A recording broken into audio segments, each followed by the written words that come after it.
In this video, we're going to recreate a Art Nouveau floral pattern by creating some custom image brushes.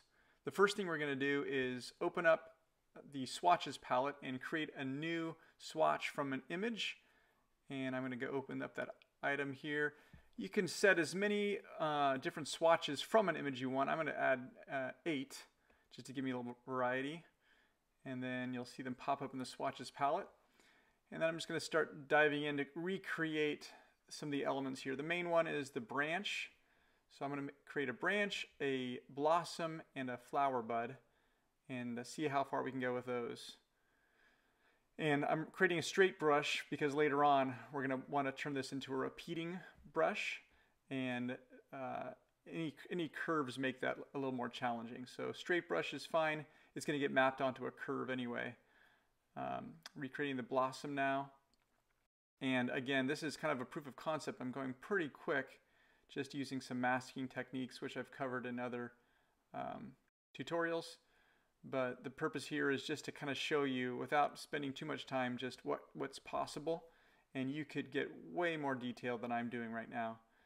Onto the bud. I'm just going to do some masking, create a nice image.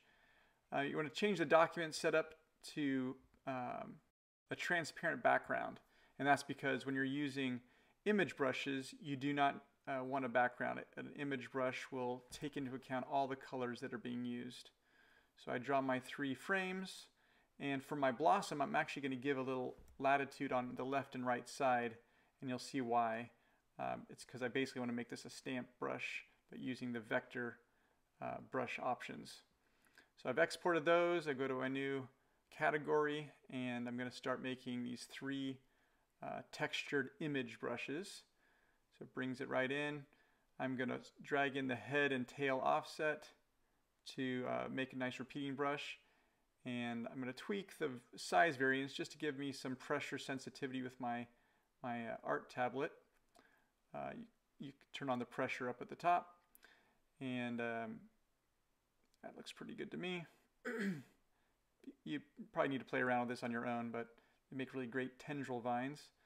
And I'm going to import the blossom, and you see the tail offset on either side gives me some space. If I drag it in, I get a closer pattern. If I drag it back out to the original, there's more space.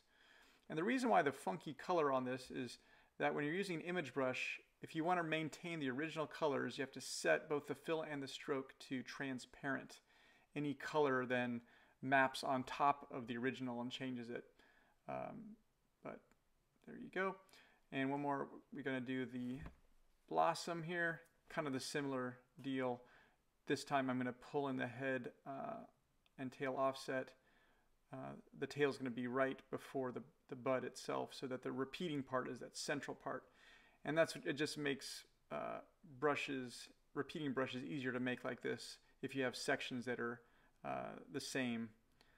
And you can tweak the sizes on the brush setup, and then also change your actual brush size with the brush settings. Alright, so now I'm just going to recreate this background color, draw a really quick kind of flower vine here, adding those buds, using the little offshoots on the branches as guides to where I'm going to put the buds coming out from. And you notice I can change the color of the flower if I want to. And this is going to be the border brush, just really quick again. If I wanted to spend a lot more time, I would, but I think you'll get the basic idea here. I'm just going to mask all these inside of that rectangle shape, and then add some strokes on the top and bottom to create that frame. Since this is a rectangular shaped brush, I don't need to worry about transparency, so I just adjust the head and tail offset. That's about it. I hope you've learned something. If you have, give me a thumbs up, and if you have any questions or comments, leave them below. We'll see you next time.